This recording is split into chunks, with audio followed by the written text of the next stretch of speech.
India Legal presents Courts Roundup.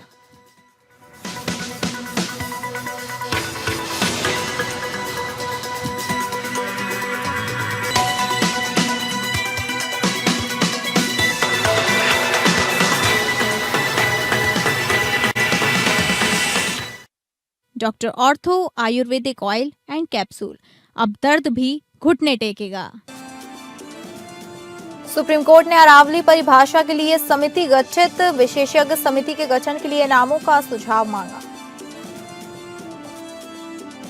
7 वर्षों से jail में ट्रायल में देरी के कारण सूरजगढ़ आगजनी मामले में आरोपी सुरेंद्र गडलिंग की जमानत याचिका टली। कोर्ट ने आरोप तय करने के लिए समय सीमा निर्धारित करने का किया फैसला। वैवाहिक विवादों में फर्जी साक्ष्यों पर चिंतित सुप्रीम कोर्ट, कहा वैवाहिक मामले में एआई से अक्सर गढ़े जा रहे हैं सबूत, कोर्ट पति पत्नी के मतभेद का अखाड़ा ना बने। सबरीमाला स्वर्ण चोरी मामले में केरल हाईकोर्ट ने पूर्व टीडीबी अध्यक्ष ए पद्म कुमार और 2 अन्य आरोपियों को नहीं दी जमानत, कहा जमानत देने से जांच पर पड़ सकता है प्रतिकूल प्रभाव।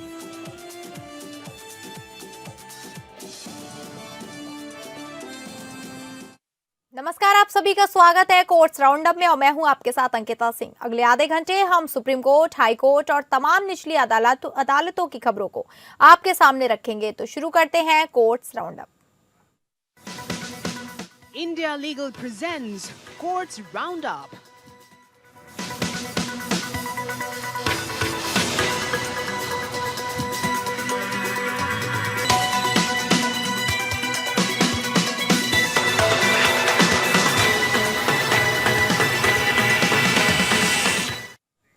सर्वोच्च अदालत सुप्रीम कोर्ट ने अरावली की परिभाषा और पहाड़ियों में अवैध खनन से संबंधित मुद्दों की जांच के लिए एक विशेषज्ञ समिति के गठन का निर्णय लिया है। यह समिति अदालत के सीधे नियंत्रण और पर्यवेक्षण में काम करेगी। अरावली पहाड़ियों की परिभाषा के संबंध में सुप्रीम कोर्ट ने एक महत्वपूर्ण निर्णय लिया है। कोर्ट ने कहा कि अरावली पहाड़ियों को परिभाषित करने के लिए एक विशेषज्ञ समिति का गठन किया जाएगा, जो इसकी जांच करेगी और अपनी रिपोर्ट सौंपेगी। सुप्रीम कोर्ट ने विशेषज्ञ समिति के गठन के लिए नामों का सुझाव मांगा है। इस समिति में पर्यावरणविदों, वन विशेषज्ञों और खनन विशेषज्ञों को शामिल किया जाएगा। समिति का उद्देश्य अरावली पहाड़ियों में अवैध खनन और पर्यावरण संबंधी मुद्दों की जांच करना होगा। सुप्रीम कोर्ट ने अवैध खनन पर रोक लगाने के निर्देश दिए हैं। कोर्ट ने कहा कि अवैध खनन से पर्यावरण को अपरिवर्तनीय नुकसान हो सकता है और इसलिए इसे रोकना आवश्यक है। अरावली पहाड़ियां भारत की सबसे पुरानी पहाड़ी श्रृंखलाओं में से एक है और इसका पर्यावरणीय महत्व बहुत अधिक है। ये पहाड़ियां दिल्ली, हरियाणा, राजस्थान और गुजरात में फैली हुई हैं और इनमें कई प्रजातियों के पौधे और जानवर पाए जाते हैं।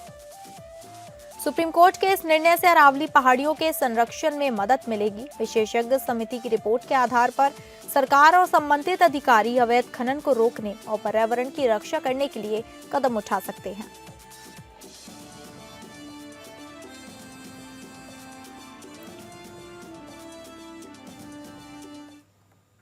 सुप्रीम कोर्ट ने सुरेंद्र गडलिंग की जमानत याचिका पर सुनवाई 1 महीने के लिए टाल दी है।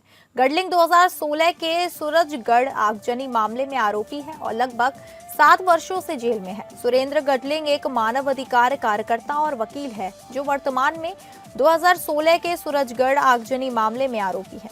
इस मामले में गडलिंग पर यूएपीए के तहत आरोप लगाए गए हैं। गडलिंग के वकील आनंद ग्रोवर ने सुप्रीम कोर्ट में दलील दी कि उनके मुवक्किल के खिलाफ मुकदमे में देरी हो रही है और उन्हें जमानत दी जानी चाहिए। सुप्रीम कोर्ट ने गडलिंग की जमानत याचिका पर सुनवाई 1 महीने के लिए टाल दी है। कोर्ट ने कहा कि वह इस मामले में आरोप तय करने और सुनवाई को गति देने के लिए एक समय सीमा निर्धारित करेगा। कोर्ट ने दोनों पक्षों को 1 सप्ताह के भीतर रिकॉर्ड का निरीक्षण करने और आरोप तय करने के बाद बहस करने का निर्देश दिया है। गडलिंग के वकील आनंद ग्रोवर ने कहा कि उनके मुवक्किल के खिलाफ कोई मामला नहीं है और उन्हें 7 वर्षों से जेल में रखा गया है। ग्रोवर ने कहा कि यह देश की न्याय प्रणाली पर एक बड़ा प्रश्न चिन्ह है। उन्होंने कोर्ट से अनुरोध किया कि वह उनके मुवक्किल को जमानत पर रिहा करें। सरकार की ओर से अतिरिक्त सॉलिसिटर जनरल एसवी राजू ने कहा कि गडलिंग के खिलाफ मामला बहुत गंभीर है और उन्हें जमानत नहीं दी जानी चाहिए। राजू ने कहा कि गडलिंग माओवादी गतिविधियों में शामिल थे और उन्होंने सूरजगढ़ आगजनी मामले में महत्वपूर्ण भूमिका निभाई थी। अब इस मामले की सुनवाई 1 महीने बाद होगी। कोर्ट ने कहा कि वह इस मामले में आरोप तय करने और सुनवाई को गति देने के लिए एक समय सीमा निर्धारित करेगा।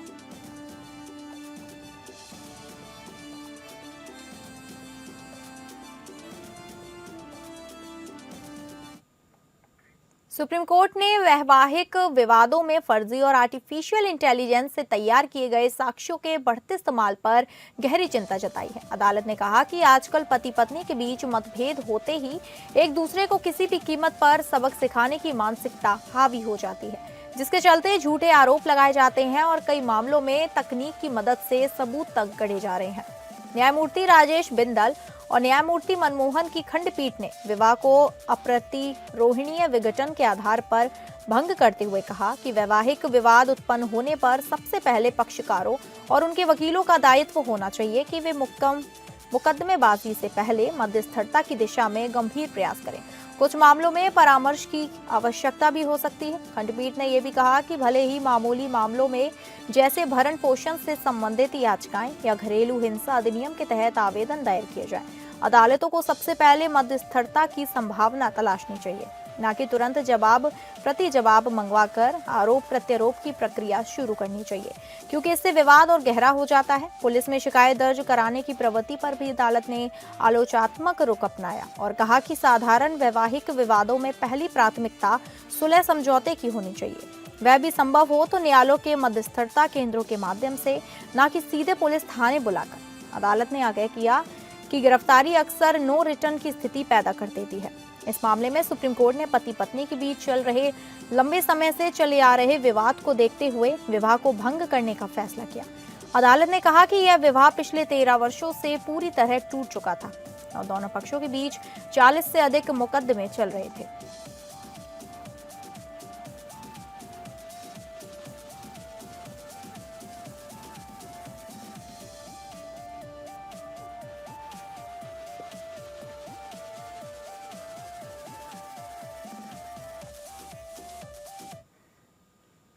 आइए अब इंडिया लीगल वेब रिपोर्टर से समझे कि सबूत कितने तरह के होते हैं।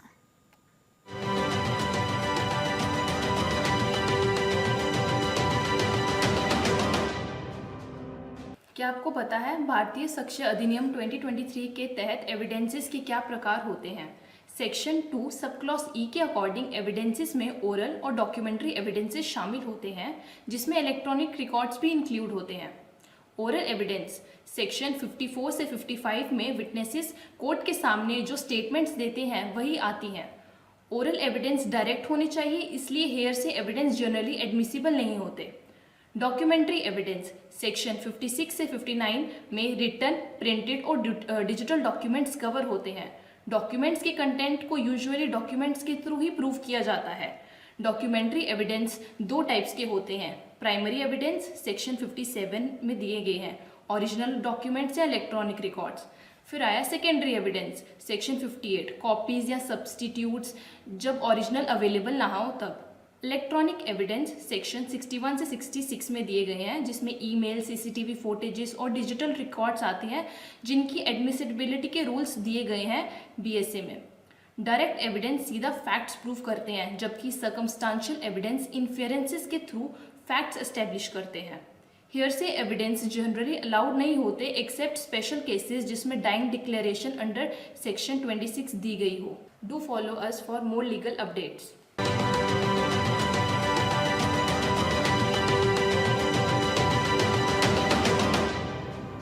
सुप्रीम कोर्ट ने एक महत्वपूर्ण फैसले में कहा है कि हाई कोर्ट एफआईआर को रद्द करने की याचिका खारिज करते समय पुलिस को सीआरपीसी की धारा 41A के तहत प्रक्रिया का पालन करने का निर्देश नहीं दे सकते हैं।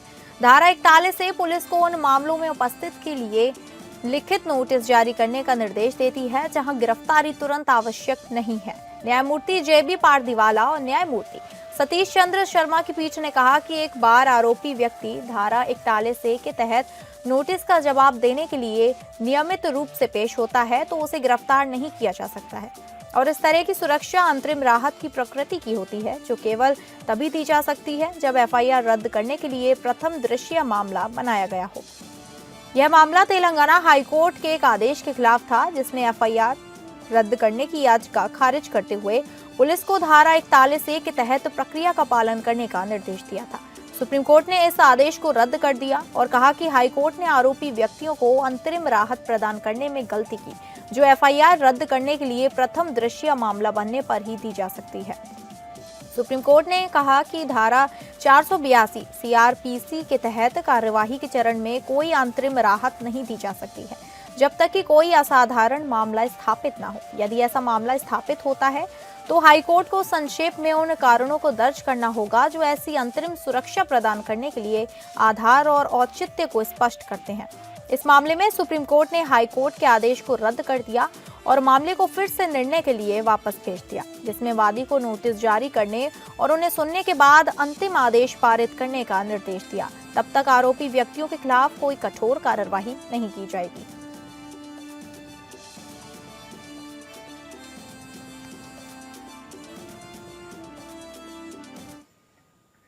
सुप्रीम कोर्ट ने हाल ही में दिल्ली विकास प्राधिकरण पर 10,000 रुपए का जुर्माना लगाया है, क्योंकि डीडीए ने एक मामले में आदेशों को चुनौती देने में लगातार देरी की है। कोर्ट ने कहा कि डीडीए को एक मुकदमा नीति अपनानी चाहिए जिससे मामलों की जांच हो सके और अनावश्यक देरी से बचा जा सके। यह मामला रोहिणी आवासीय योजना के तहत MIG प्लॉट के आवंटन से संबंधित है, जहाँ डीडीए ने 235 दिनों के देरी से विशेष अनुमति याचिका दायर की थी। दिल्ली हाई कोर्ट ने भी डीडीए की अपील को खारिज कर दिया था, जिसमें 685 दिनों की देरी पाई गई थी। कोर्ट ने कहा कि डीडीए की देरी के लिए दी गई वजह ना तो संतोषजनक है, ना ही कानून के अनुसार पर्याप्त है। कोर्ट ने कहा डीडीए को एक मुकदमा नीति अपनानी चाहिए जिससे मामलों की जांच हो सके और अनावश्यक देरी से बचा जा सके, जिससे न्यायिक समय की बचत होगी। सुप्रीम कोर्ट का यह फैसला महत्वपूर्ण है क्योंकि यह सरकारी एजेंसियों को समय पर कार्यवाही करने और अनावश्यक देरी से बचने के लिए प्रेरित करता है। इससे न्यायिक प्रणाली की दक्षता में सुधार होगा और लोगों को समय पर न्याय मिलेगा। सुप्रीम कोर्ट ने कहा कि डीडीए जैसी सरकारी एजेंसियों को एक मुकदमा नीति अपनानी चाहिए जिससे मामलों की जांच हो सके और अनावश्यक देरी से बचा जा सके। इससे न्यायिक समय की बचत होगी और लोगों को समय पर न्याय मिलेगा। सुप्रीम कोर्ट का यह फैसला न्यायिक प्रणाली पर सकारात्मक प्रभाव डालेगा। इससे सरकारी एजेंसियों को समय पर कार्यवाही करने और अनावश्यक देरी से बचने के लिए प्रेरित किया जाएगा, जिससे न्यायिक प्रणाली की दक्षता में सुधार होगा।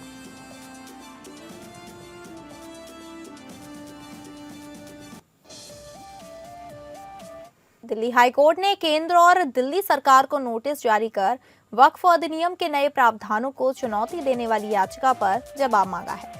यह याचिका वक्फ संपत्तियों के किराएदारों ने दायर की है, जो नए कानून के तहत अपनी सुरक्षा को लेकर चिंतित है। दिल्ली हाईकोर्ट ने केंद्र सरकार, केंद्रीय वक्फ परिषद, दिल्ली सरकार और दिल्ली वक्फ बोर्ड को नोटिस जारी किया है। यह नोटिस वक्फ संपत्तियों के किराएदारों द्वारा दायर की गई याचिका पर दिया गया है, जो वक्फ एक्ट के नए प्रावधानों को चुनौती दे रहे हैं। याचिकाकर्ताओं का तर्क है कि नए प्रावधानों के तहत वक्फ संपत्तियों के किराएदारों को अतिक्रमणकारी के रूप में परिभाषित किया गया है, जो कि दिल्ली रेंट कंट्रोल एक्ट के तहत उन्हें दी गई सुरक्षा के विपरीत है। इसके अलावा नए कानून के तहत किराएदारों को पट्टा समाप्त होने के बाद बेदखल किया जा सकता है और वक्फ ट्रिब्यूनल को वक्फ संपत्ति के पट्टेदार के अधिकारों और दायित्वों के निर्धारण के लिए विशेष अधिकार दिया गया है।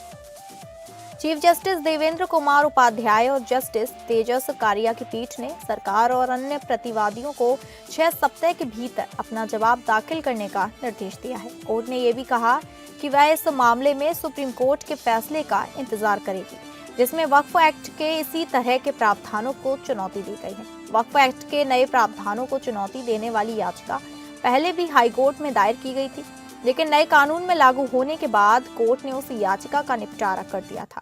अब नए सिरे से याचिका दायर की गई है, जिसमें वक्फ एक्ट के प्रावधानों को असंवैधानिक बताया गया है। दिल्ली हाई कोर्ट ने वक्फ एक्ट के नए प्रावधानों को चुनौती देने वाली याचिका पर नोटिस जारी कर केंद्र और दिल्ली सरकार से जवाब मांगा है। कोर्ट इस मामले में सुप्रीम कोर्ट के फैसले का इंतजार करेगी, जिसमें इसी तरह के प्रावधानों को चुनौती दी गई है।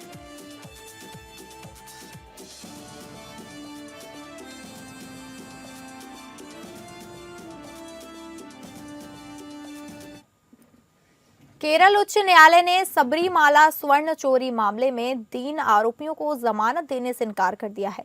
इन आरोपियों में पूर्व ट्रेवंकोर देवस्वाम बोर्ड अध्यक्ष ए पद्म कुमार, पूर्व टीडीबी प्रशासनिक अधिकारी बी मुरारी बाबू और कर्नाटक के ज्वेलर रट्टुम पांडु गैरैया नागा गोवर्धन शामिल हैं।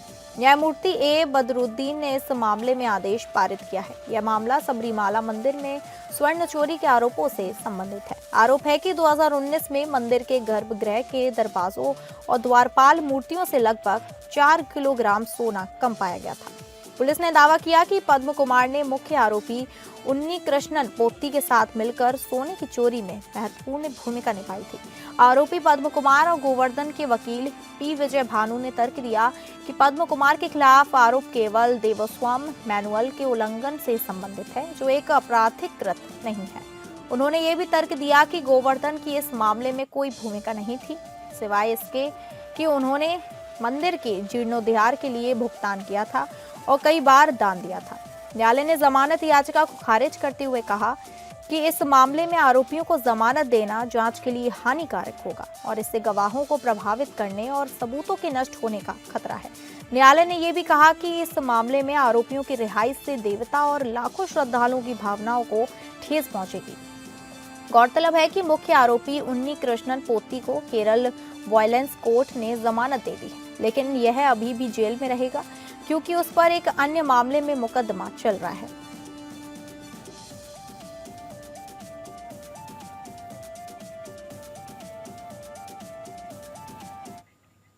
दिल्ली हाईकोर्ट ने नीट पीजी 2025 और 26 के लिए कट ऑफ कम करने के फैसले को चुनौती देने वाली याचिका खारिज कर दी है।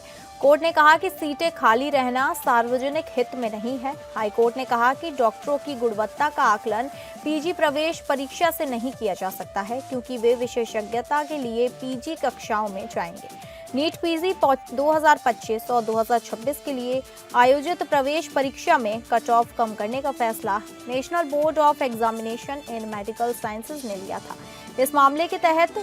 इस फैसले के तहत सामान्य वर्ग के उम्मीदवारों के लिए कट ऑफ 50वें परसेंटाइल से घटाकर 7वें परसेंटाइल कर दिया गया था, जबकि आरक्षित वर्गों के लिए 0 परसेंटाइल कर दिया गया था। इसका मतलब है कि बहुत कम या नकारात्मक अंक वाले उम्मीदवार भी परामर्श के लिए पात्र हो गए थे। दिल्ली हाईकोर्ट ने अपने निर्णय में कहा कि सीटें खाली रहना सार्वजनिक हित में नहीं है और सरकार ने नीतिगत निर्णय लेकर कट ऑफ कम करने का फैसला लिया है। कोर्ट ने कहा कि डॉक्टरों की गुणवत्ता का आकलन पीजी प्रवेश परीक्षा से नहीं किया जा सकता है, क्योंकि वे विशेषज्ञता के लिए पीजी कक्षाओं में जाएंगे।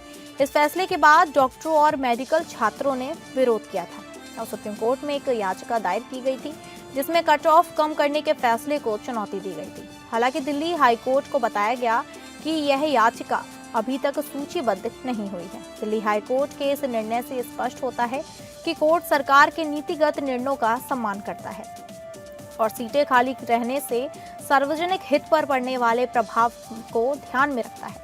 हालांकि इस मुद्दे पर अभी भी सुप्रीम कोर्ट में सुनवाई होनी बाकी है, जो इस मामले में अंतिम निर्णय लेगी।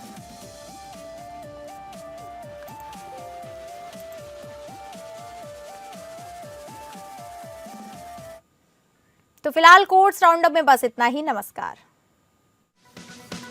India Legal presents Courts Roundup.